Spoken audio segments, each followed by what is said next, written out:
My dear friend, rest your head upon whatever holds you tonight, because a quiet kind of magic is about to find you. Welcome. This is Winds of Thought, and I'm so glad you're here. Tonight, we travel to a rain-soaked village where an unusual doctor keeps a most peculiar practice. He doesn't treat fevers or broken bones. He treats the one ailment that touches nearly every tired soul: the inability to truly let go. Soft rain against glass, distant thunder. But before the story begins, let's take a few minutes to unwind together. There is no rush, no place you need to be. Just this moment, this breath, and my voice as a gentle anchor. A candle flickers, slow zoom on raindrops. Let's begin with a slow countdown from 10 to 1. With each number, you can allow your body to sink a little deeper, as if melting into warm honey. 10. Feel the surface beneath you. A mattress, a couch, perhaps even the floor. Beneath that, imagine the steady support of the earth itself, turning slowly through the dark. You are held completely. And in a moment, something will happen that might surprise you. But for now, just notice your breath. 9. You are safe. Let my voice become a quiet companion, like an old friend who expects nothing from you except your rest. Every word I speak is only here to guide you towards softer ground. 8. Scan your body now. Where do you feel tightness? Your jaw, your shoulders, your hands? You don't need to fix anything. Just notice. That awareness alone is the first key that unlocks the door to sleep. 7. The day is finished. Whatever happened, the small frustrations, the endless to-do lists, the conversations that replayed in your head, all of it can rest now. Have you noticed how your thoughts lose their sharpness when you stop wrestling with them? 6. This moment belongs to you. You have earned it. Every worry you carried today was a weight, and now you can set those weights down, one by one. Because what comes next in our story might remind you of something you once felt as a child. That feeling of being tucked in when the world outside was cold and wet. 5. Peace is not somewhere else. It lives inside you. Sometimes hidden beneath the noise, but it's there. Breathe gently and imagine you can feel it. A warm center in your chest, like a hearth in an empty cottage. 4. Let a small amount of gratitude rise for your body still working for you, for the roof above you, for the simple fact that you chose to rest instead of push through. Your mind has earned rest, like a field after harvest. 3. Now, begin to picture a village. A little village in a green valley where rain falls almost every evening. On the edge of that village stands a crooked building with warm yellow windows. A soft chime. And inside that building waits a doctor unlike any other. 2. One more slow check of your body. If you find any remaining tension, imagine it dissolving like sugar in warm tea. You don't have to force it. Just allow. And as I tell you tonight's story, you might notice something curious. The harder you try to stay awake, the heavier your eyelids become. 1. Complete release. Let go. Now, let me tell you about Dr. Elias Wren, the so-called Doctor of Sleep.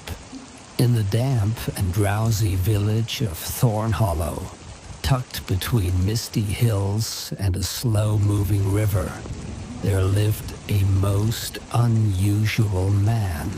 Dr. Elias Wren was tall and thin, with fingers that seemed too long for his hands and eyes the color of tea that had been steeping too long. He wore a gray wool coat that brushed the tops of his oversized boots, and he walked with a shuffling step that made almost no sound at all, as if he were already half inside a dream. Dr. Wren did not treat coughs or broken bones. He did not examine throats or prescribe pills for aches. Instead, he treated one thing and one thing only: the strange, elusive condition of sleeplessness. People came to him from villages beyond the hills. People who lay awake at night counting cracks in the ceiling. People whose dreams had become tangled and thorny. People who had forgotten what it felt like to close their eyes and simply fall. His surgery stood on a narrow lane where cobblestones gave way to mud. The building leaned slightly, as if it had grown tired of standing straight, and its windows were round like the portholes of a ship. Moss covered the roof, and on rainy days, which were most days, the whole place smelled of old paper and wet wool and something faintly sweet, like honey left out overnight. Above the door, a small wooden sign read, Dr. E. Wren, Sleep Specialist. By appointment. Please whisper. Inside, the waiting room was a cocoon. Thick rugs the color of moss and cream lay over the floorboards. Heavy curtains, the shade of dried cherries, kept out the gray twilight. Lamps with green glass shades cast a glow that seemed to come from underwater. In one corner, an ancient grandfather clock ticked so slowly that each tick felt like a soft breath. Tick, tock, tick, tock. There were armchairs so deep that sitting in them felt like being swallowed by a cloud. On small tables, books with strange titles. The Atlas of Drowsiness, A History of Yawning, 100 Quiet Nights. Cushions and folded blankets waited on every seat. And often Dr. Wren would open the door to find all his patients fast asleep before he ever called them in. He would whisper to his assistant, a round, gentle woman named Mrs. Fern, "Shall we wake them?" And Mrs. Fern would shake her head. "Let them rest, doctor. They came all this way for sleep. It would be a shame to interrupt." So Dr. Wren would tiptoe back to his consulting room, pour himself a cup of chamomile tea, and wait. The sound of tea being poured. And the rain would continue its soft conversation with the roof. Now, on the evening our story truly begins, a young boy named Jasper Tumble was walking up that muddy lane, holding his mother's hand. Jasper was 9 years old, with hair the color of dry straw and Wellington boots that squelched with every step. Rain pattered on their shared umbrella. a soft, staccato lullaby. "Mom," said Jasper, "will the sleep doctor know what's wrong with me? Have you ever been so tired that you couldn't sleep?" That was Jasper's problem. Every night, he lay in bed, staring at the ceiling. He counted sheep, then frogs, then stars, then every state he could name. He tried warm milk, cold milk, even milk with a spoonful of honey. He tried reading the most boring book he owned, a manual on lawnmower repair. Nothing worked. His eyes stayed open. His brain spun like a wheel stuck in mud. The moon would rise, cross the sky, and set. And still Jasper lay there, watching the darkness turn gray. His mother had finally said, "That's it. We're going to see Dr. Wren." And so they squelched up the lane, past hedges dripping with rain, past a small stone bridge over a gurgling stream. The little crooked house seemed to lean toward them as they approached. Mrs. Fern opened the door before they could knock. "Master Tumble, Mrs. Tumble, come in, come in, mind the mat. Would you like something warm? I have a blend of hops and lemon balm. Very effective." They sat in the armchairs. Jasper sipped his tea, which tasted like hay and honey, and looked around with wide eyes. An old ginger cat lay curled on a cushion, paws tucked under its chin. On the mantel, a tortoise so still that Jasper thought it was a carving, until it blinked very slowly. And in a large glass tank in the corner, small silvery shapes drifted like floating feathers. Mrs. Fern called them dreamlets. They fed on restless thoughts. Just then, the consulting room door opened.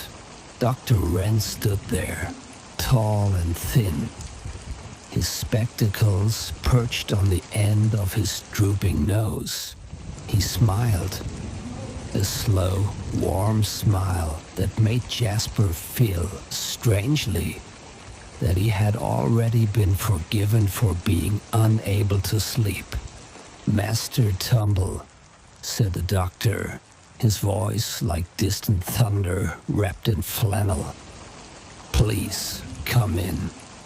I've been expecting you." The consulting room was circular, its walls lined from floor to ceiling with shelves. On those shelves stood hundreds of glass jars, each labeled in neat handwriting. Jasper read a few. Garden yawns, common. Garden yawns, imported. Dreams, mixed flavors. Nightmares, handled with care.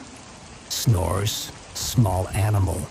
Snores, large adult. One jar simply said, "The color of sleep." And inside it swirled a soft, indefinable hue. Neither blue nor gray nor purple, but something between. In the center of the room sat an enormous armchair upholstered in dark green velvet.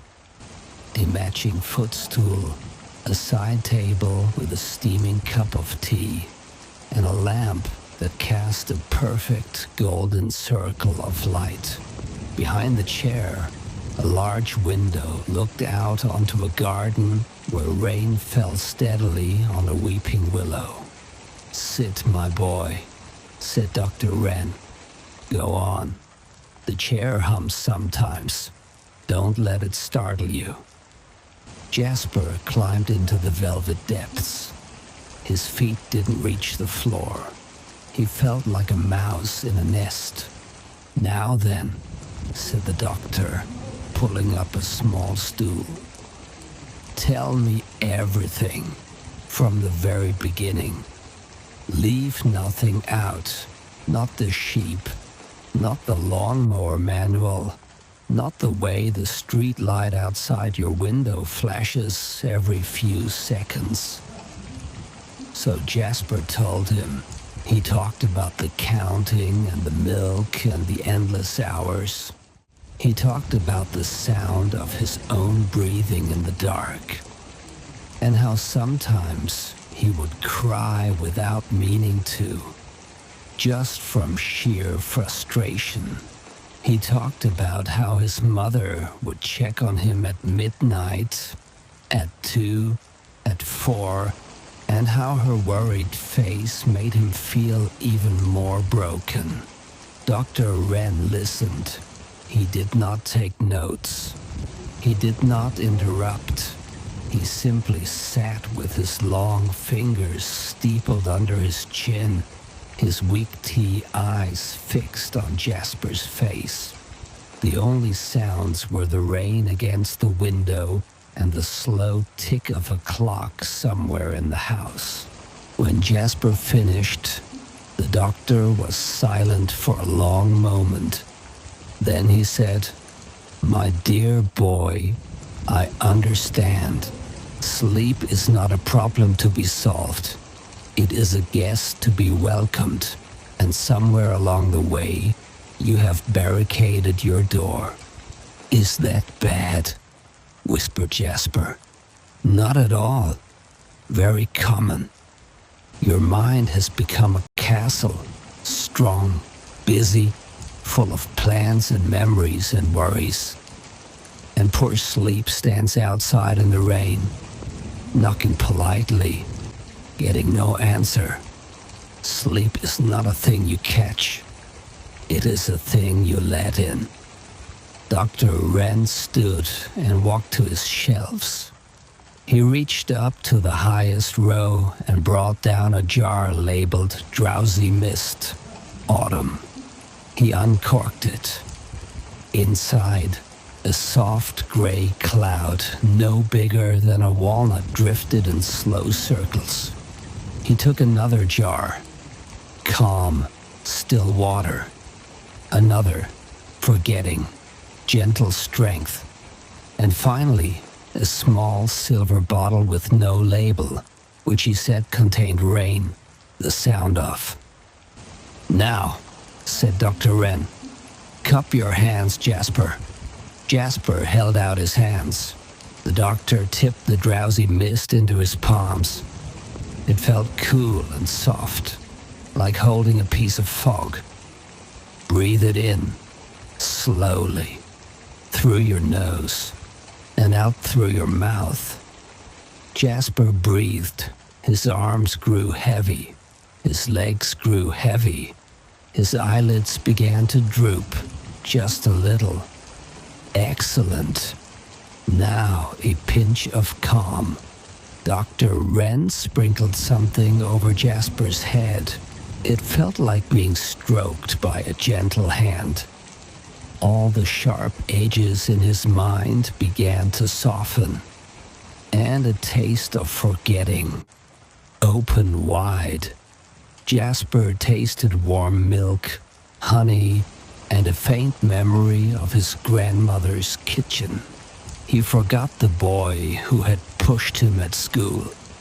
He forgot the homework he hadn't finished. He forgot for a moment even his own name. And it was a relief, like setting down a heavy bag. "Finally," whispered the doctor, "the rain." He uncorked the silver bottle. No liquid came out. Instead, a sound filled the room. The softest, sleepiest rain imaginable. It fell on the rugs, on the bookshelves, on the jars, on Jasper's hair, on his closed eyelids. Jasper's eyes are closed now. We stay on his serene face. "Can you hear it?" Dr. Wren's voice was barely a breath. "The rain is falling on a small cottage at the edge of a wood. Inside, A fire crackles in the hearth. A bed stands by the window, piled with quilts. The pillow smells of lavender. The sheets are soft from washing. The rain patters on the roof. Pat, pat, pat. The fire settles. A log shifts, sending up a small shower of sparks. Outside, the wind murmurs in the pines, but the cottage is warm. And there is no one there but you. Jasper could see it perfectly. The firelight dancing on the walls, the rain drawing silver lines down the glass, the thick blanket, the color of moss folded at the foot of the bed. "Lie down," whispered the doctor, "just for a moment.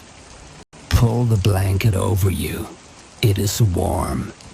It is heavy in a comfortable way. The pillow cradles your head. The rain continues. The fire continues. And nothing in the whole world needs your attention right now." Jasper's breath slowed. His hands relaxed at his sides. His mouth opened just slightly. You may close your eyes now. Not because you have to, but because you want to. Because closing them feels better than keeping them open. Jasper closed his eyes, and he fell asleep. So deeply, so completely, that he did not feel Dr. Wren stand up. He did not hear the doctor whisper to Mrs. Fern, "He'll sleep for 11 hours. When he wakes, he'll be hungry. Have soup ready." He did not see his mother's tears of relief, or the way the rain outside the window seemed to slow, as if it too was drifting into rest. Rain fading to near silence, soft heartbeat. You are still here, my friend. Still listening. Still drifting. And you can stay as long as you like. The rain will keep falling. The fire will keep burning. And sleep, that patient, gentle guest, is already standing at your door. Will you let it in? A long pause. 10 seconds of rain and soft ambient music. If this story brought you a moment of peace, please like this video from Winds of Thought. It helps others who are searching for rest.